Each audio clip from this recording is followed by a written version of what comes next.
Working with businesses as a consulting firm and as a woman personally, I found that women have struggled in different aspects of business. We have brought together women of different backgrounds, different industries, to share their stories with us so we can learn from each other and really start to decide and decipher how we as individuals and as businesses can choose to challenge the current status quo and bias of women in the country and globally. Hello everybody. Hi. Thank you so much for coming and being a part of this. I'm so excited. I can't wait for the conversation we're going to have. I don't know why, I don't know what we're going to have, but I'm excited about the conversations. And I just look forward to you guys sharing, opening up and being honest, because I strongly believe that each one of us lending her voice is saving another woman somewhere. And so let's get to it. Let's get to it. So we'll just start with introductions. So let's go this way. Okay. Hello everyone. Hi. My name is Titi Medunoye. I'm just mostly called Titi Med for short. I'm a lactation consultant, and what that pretty much means is that I'm trained to clinically manage breastfeeding and human lactation. But I run a company called Milky Express, and so Milky Express is a company that provides to mothers and newborns by pretty much leveraging technology, manufacturing, and consultation. We want to partner with mothers and help mothers raise healthy, beautiful children. Fantastic. Thank you. All right. Hi everyone. Hello. My name is Aderoju, Ope-Ajayi. I'm the founder and lead instructor of Dolphin Swim School and Dolphin Aquatic Center. We are a swim school specifically targeted at women and children. We believe that they are the ones that are more susceptible to drowning, and the numbers show it. The whole numbers actually show the rate of drowning in Nigeria quite high as compared to other West African countries. I think because we're also surrounded by water. Yeah. Water everywhere, but we don't really know how to swim. So that's my passion and my goal. We have a team of female instructors that help us achieve this. So that's what I do. Thank you so much. Welcome to the table. All right. Yeah, hi. So my name is Karen Ubani, and I run a fashion retail company called Ubani Apparel. I'm very passionate about making women feel comfortable in their own bodies with the increasing rate of plastic surgery, and particularly after I had my baby. And I was shocked at how my friends reacted to the fact that I continued dressing up. There's a way women lose their confidence after having children, and I'm very, very interested in helping them overcome that.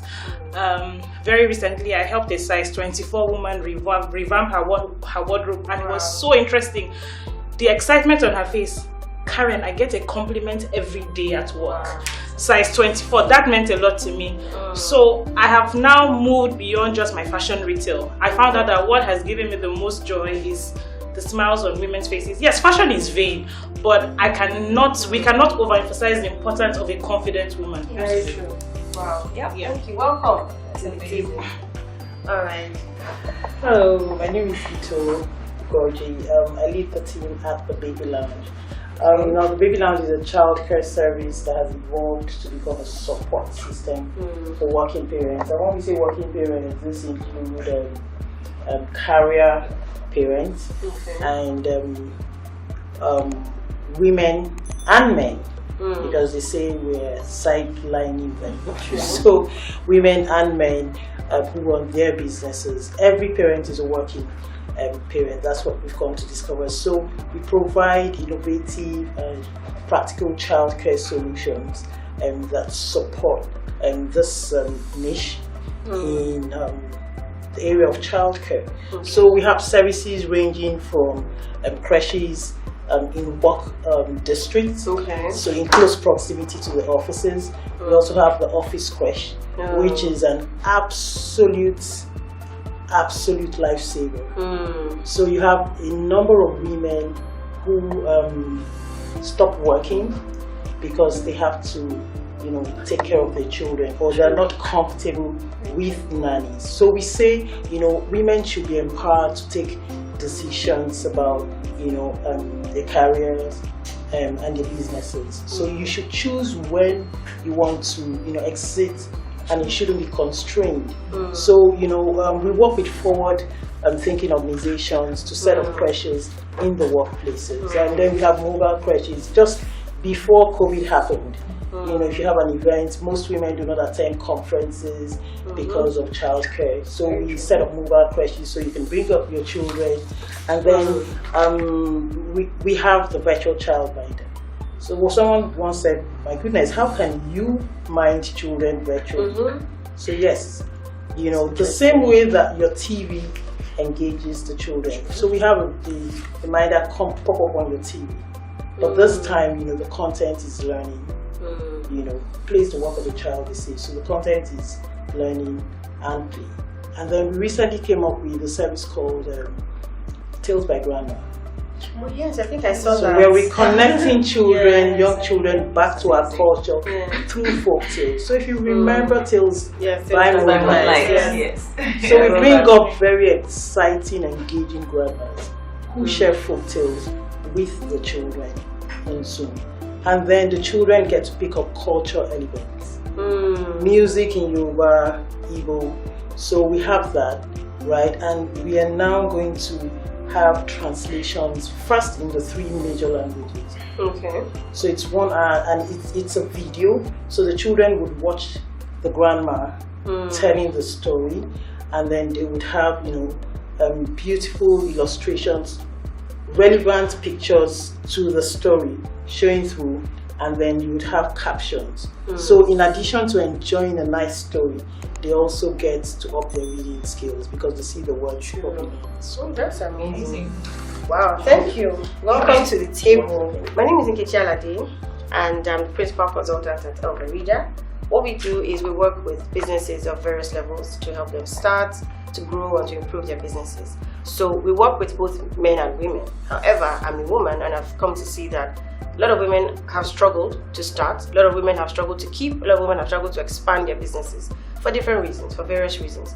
You know, some cases could be a case of confidence, sometimes it's funding, sometimes it's being able to manage a business and home. So you find a lot of women end up being in hobby stage. They're not able to move from running expensive hobbies to actual businesses. So what we've come to do is we're able to bridge the gap for them, help them create structure, help them build processes that enable them to be a mom, be a wife, and be a mother, and be a successful businesswoman. Right, so it's amazing putting this together, and you're working, sitting with successful women who have built businesses such as yours. And we'll just dig into the next question, which is, why did you start your business? So I'm going to throw it open to, you know, whoever is led to start. You know, but why did you start your business? And then we'll just go from there. Okay, I'll start. Okay. So I started my business because I had the most terrible time being a mom, as a new mom. I had my daughter in 2014, and she's my first daughter. And you know, I never knew that you know, like, being a mom would be hard. Like, I never knew that. I didn't know what was coming. I just always heard about the difficulty that would come with pregnancy and labor and delivery, but I didn't hear anything that would come with breastfeeding, for example. I always just heard you have to do exclusive, you just have to do it, but I didn't know that it would be hard, and I didn't know that it could be impossible. Right? So obviously I was dazed when my daughter came and I couldn't breastfeed, and I suffered a lot because of that. I experienced postpartum depression because of that, and it took me a while to be able to you know, get over that time of my life. And after being able to get over that time of my life, you know, so I started taking lactation products. And I used to buy the products abroad, but then it didn't make sense to continue to buy it and spend my hard-earned dollars. So I figured I can make it for myself here in Nigeria once I have the ingredients. So I just read the ingredients of the box of the one that I had bought, and I bought the raw materials, and I bought the ingredients, and I made mine, and it worked for me. So I was happy, you know. And just as you know, I started having friends that were having babies just at the same time, you know. So I was just giving everybody, oh, here, you can try the tea, oh, here, take. And at some point, someone reached out to me and she wanted tea, and I said, I don't have, you have to wait until the end of the month when I collect salary, and I'll make for you. And she was like, oh, no, don't worry, I'll give you money to make. And she asked me how much. I said, I don't know, you know. So she just gave me money. I said, okay, make whatever that can make for me. And I made it, and that was pretty much how the business started. Wow. So I didn't even have to go and look for money or dig into my savings to start a business. They just gave me money. I said, make 10,000 naira worth, make this amount worth. And it now became very evident that it was a major need. So it was easy to very quickly find mothers who needed the product. And obviously we've had to scale from just the product, because now as a professional, I also had to go back to school into the medical line to become a lactation consultant, because I now know that it's just beyond using products. There's actually a medicine to it, right? So starting the business completely changed my life, completely changed my career path, changed everything. And I'm so grateful that I did, because with my work now, I get to see mothers every day. I get to speak with mothers every day. The pressure is just so much. It's unbelievable. It's unbelievable. So that's my brief story of how I started my business. Oh, thank you so much for sharing. We'll still come back to you. All right, so Aderoju. Wow. So how did I start my business? Mine was it was out of the need to do something, because I found myself out of a job and floundering. And when you're so career oriented and you're like, what, I have to, I didn't see being an entrepreneur as a viable option. But it's very interesting when what you used to do as a hobby comes back to you as a business.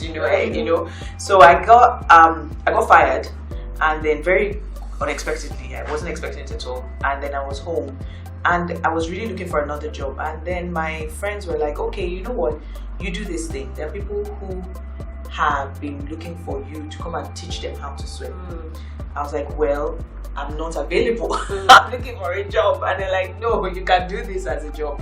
Because giving you a bit of a background, so I was always a swimmer. My dad was national coach swimming. So I was always a swimmer. And then in uni, and I think people just generally know, if they know you as a swimmer, they tell you to come and teach them how to swim. So unofficially, the business had started since uni, right? But of course, I wanted, like, no, this is just a hobby, and started my work and progressed in career and everything. So I found myself at a crossroads, and then there was a lot of pressure to just start. And then I said, okay, so I had a few roadblocks that I had set up for myself. That, okay, if this doesn't happen, I won't do it. If this doesn't happen. So I remember going, and I had my old logo from uni, and I said, okay, you know what, I'll post it on Instagram. If I get people that are interested, yes, I'll take it as a yes. If it's not, then I've tried, I've given it a shot. And I remember posting it that Sunday afternoon. And one of my big sis, Tara, she saw my post and then reposted. And my phone blew up. I didn't have anything planned, but and I was like, what is going on here? It got to a point I was so overwhelmed that I switched off the phone, and I was like, you know what, this is too much. And then I realized that there was a need. And not just a need for swim instructors, qualified, certified swim instructors, but specifically for women and children.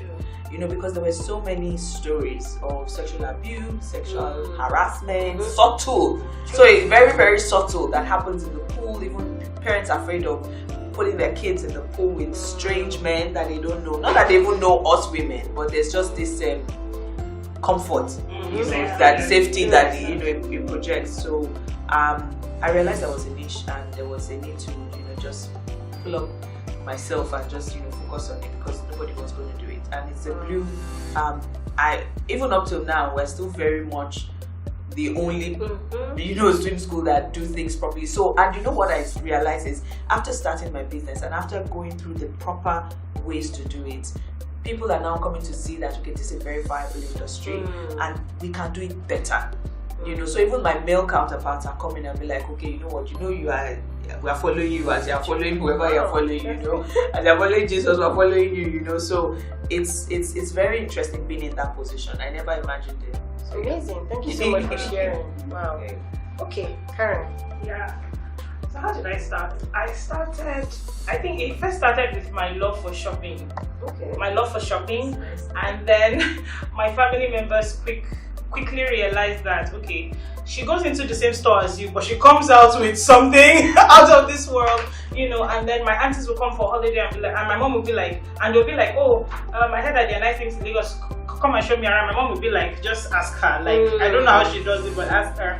Yeah, so it started with that, and then I got into Covenant University, and for the need to increase my pocket money, I used to buy clothes and resell with a good profit margin. My dad would tell you, don't call me for 2 months. He'll send you pocket money. I'll be like, don't call me for 2 months. And I'll probably multiply that money by 10. I'm not joking. And then, but it got to a point where sometimes I knew what I wanted to sell to my customers in my head, but I couldn't see them to buy. And even when I see them to buy, they'll be in limited sizes. So what I began to do, the day I had it was when I went out to buy stock and I came back with the money because there was nothing to buy. Wow. Yeah, so I'm like, I'm going to start making clothes. And very funny, I will sketch these clothes and put in pencil colors and people will pay me. And in my head I'm like, they are paying me for what they have not seen, you know. But very early on I learned the importance of customer service.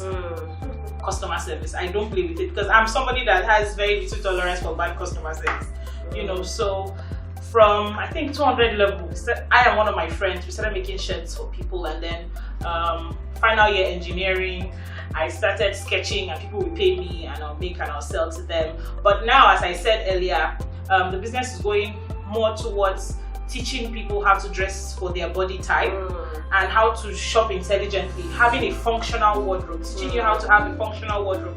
What's the point of having clothes all over the place when it's time to go out and you can't find what to wear? Or even if you find what to wear, you don't look sharp. You don't look the way you want to look, you know. So now I'm tending towards teaching people how to shop functionally, how to dress for their body type. You don't need to do plastic surgery, no. Your body, even if it's imperfect, you can look great. You can get compliments with the body that God gave you, not adding one extra, no, just the way you are. So yeah. Wow, amazing. Amazing. It is amazing. Thank you so much for sharing. Wow. All right, let's continue. Okay, so how did I start? Now, it's interesting to note that the business has, the vision has evolved over the years. We've been on this road for the first child we ever catered for is 17. Oh, wow.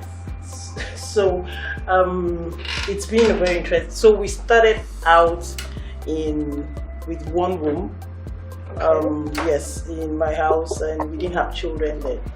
So the reason why I started out first was because I just loved children. Wow. And so around that, and it hit a brick wall. So we didn't have kids coming around. And then I left to do a master's program. I left my first job, and then the business just wasn't growing. It was at that time that the idea of the office crash came. Okay. So we approached the first corporate, and presented the idea, and they said, "Oh, we do not have space."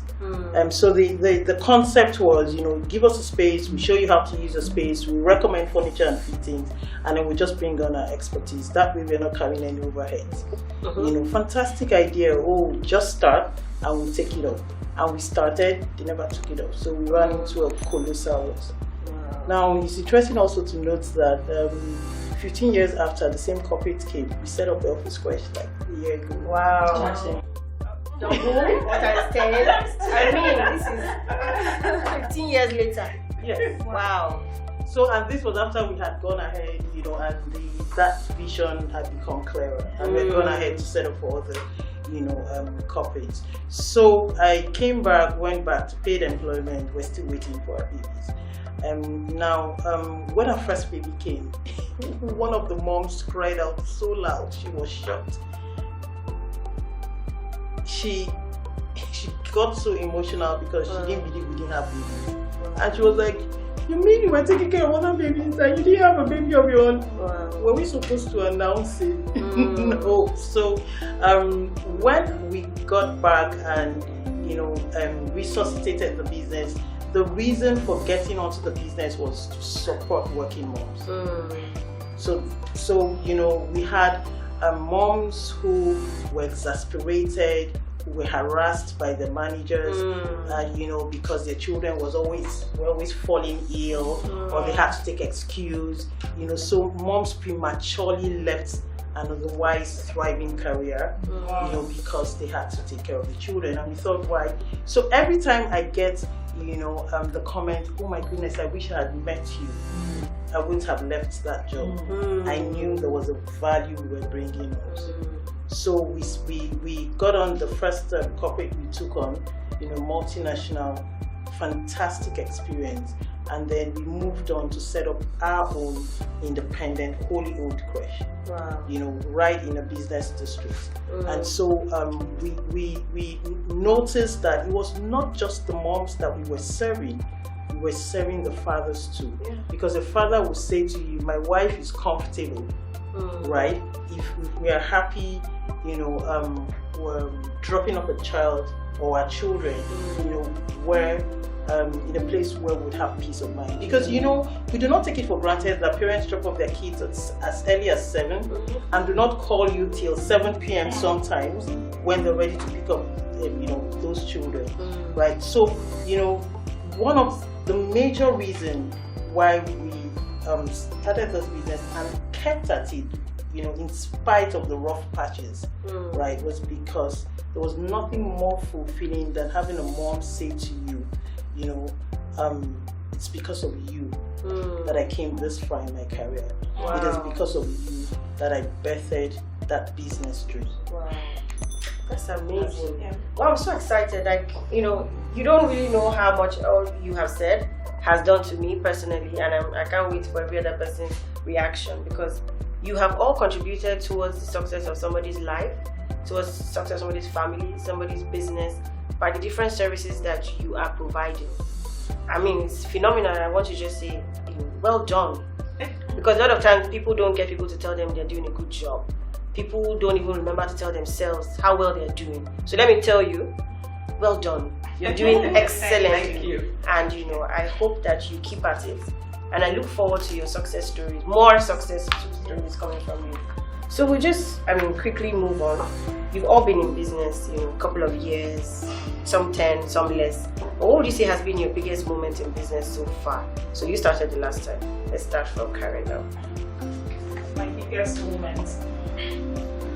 Maybe I should start with the most recent. I've had many amazing moments, but one of the most recent. I'm always, if you come to my office or my factory, my staff will tell you that Karen has a bias for women. Rightfully so. So my female staff kind of have like a more cordial, I don't know, it's not like I do it intentionally, but I kind of have a more cordial relationship with them. So there's one of my staff, she's our head pattern drafter.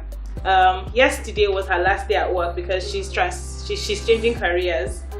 And you know, and while I was, you know, just encouraging her and advising her on her new career path, you know, it just struck me when this girl came to my office, like she didn't know anything about the role. She was, you know, she came as an intern before she now grew and then got into the role, you know. And she was, and I asked her, and I always ask everybody before they leave, what have you learned and what advice do you have for me?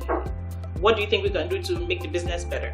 You know, and when she was answering the question about what she had learned, it just occurred to me how much impact the business had made in her life. And it made me really proud to know that, you know, because I dared to dream, because I dared to start something, and because I kept at it, people's lives are being changed. And she's not the only person that has passed through, because one of the things that inspired me to start my business, apart from the many other reasons, was to create employment as well.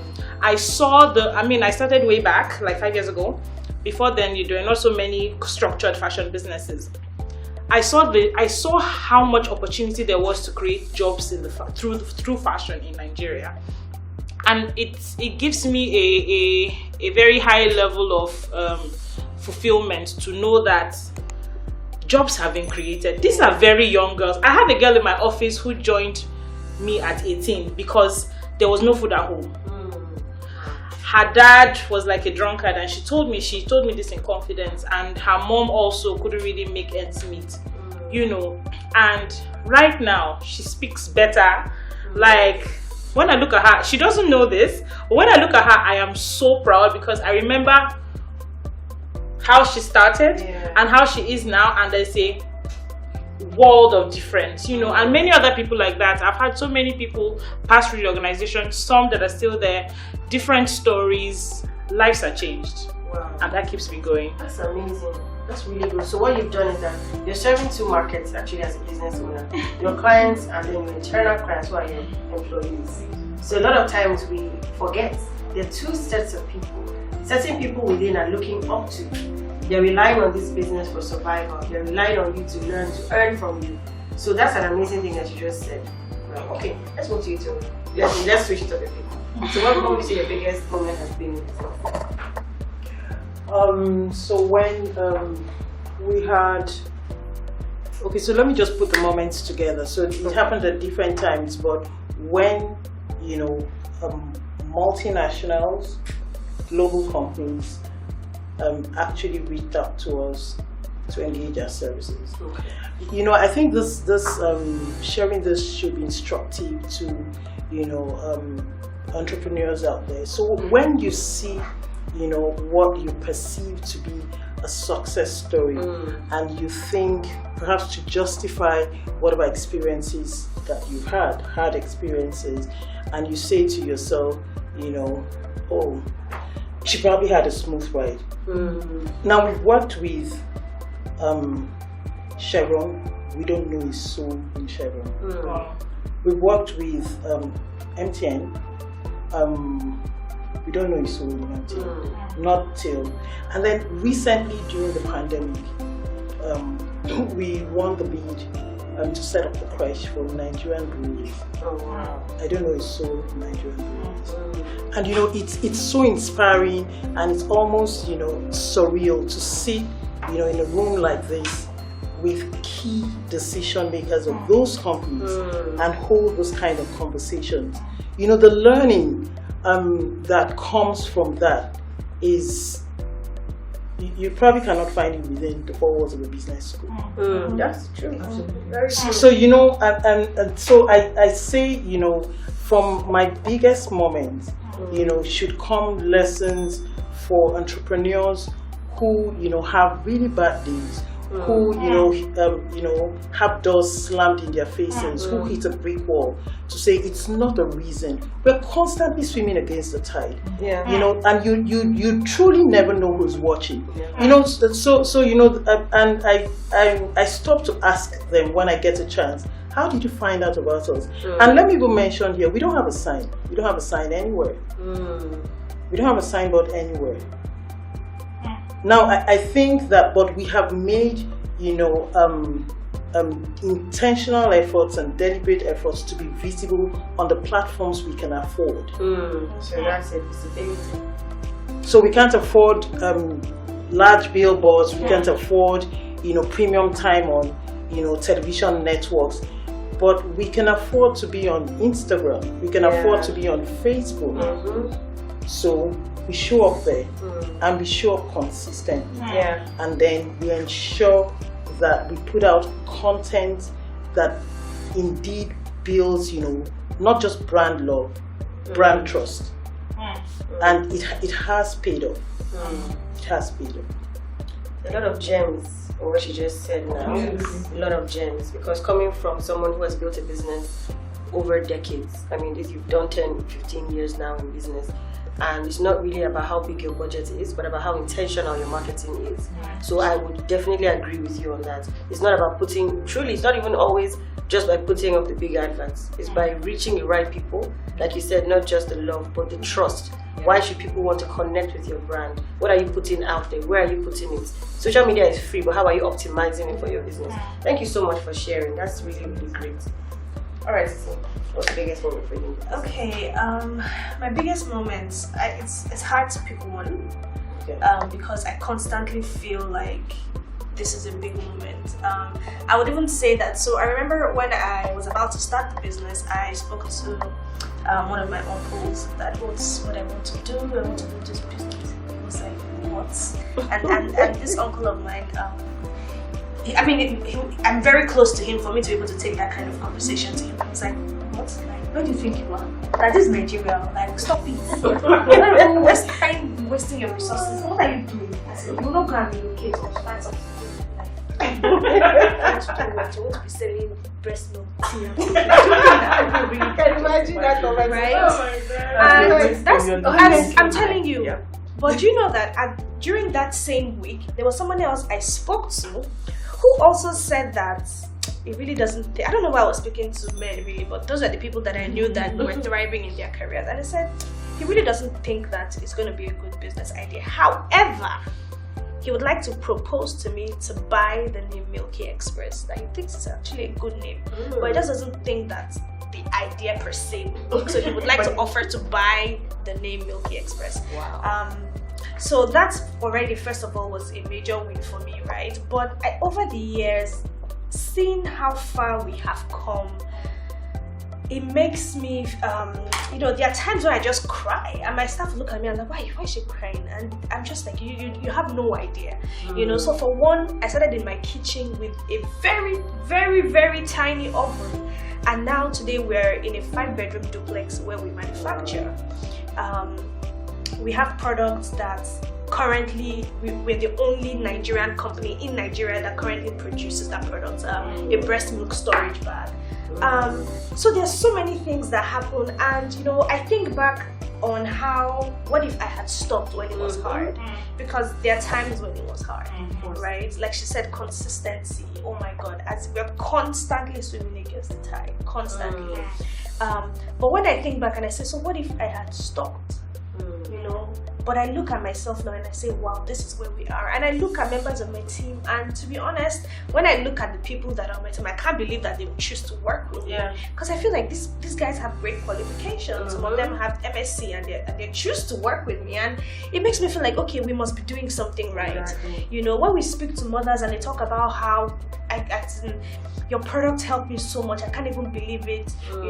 Like I can imagine how much I was spending buying breast milk storage bags from international brands, and now I can buy it here much cheaper. And when I hear those stories, it's just so encouraging. I think that beyond anything is really what keeps us as the business owners, because as the business owners, a lot of times people just feel like, oh, we are behind the veil somewhere, feeling cool and all of that. They don't know the struggles, but just those little things that we hear, those little things that we look at like, wow, look at the huge oven that we now have. Oh my god, look at this equipment. Nobody could sell it for us in Nigeria. We had to make them fabricate it for us from China. You look at things like that and you just feel encouraged by yourself, right? You feel encouraged. There are lots of big moments, right? There are lots of big moments, and it's just it's been an exciting journey. Wow. Thank you so much for sharing. What you said is true. A lot of us at some point in time, you will be on your bed, you will cry, you will clean your eyes. I have a lot of people that call me sometimes just in the kitchen, just so you to listen, and I will listen. People will call me and say, I just want to cry. Feel free. It's because, for someone like me, that's my job. I need to be able to make you believe in what you're doing, but understand that there are times that you feel overwhelmed, which is okay. Everybody goes through different phases, different emotions. Thank you so much for sharing.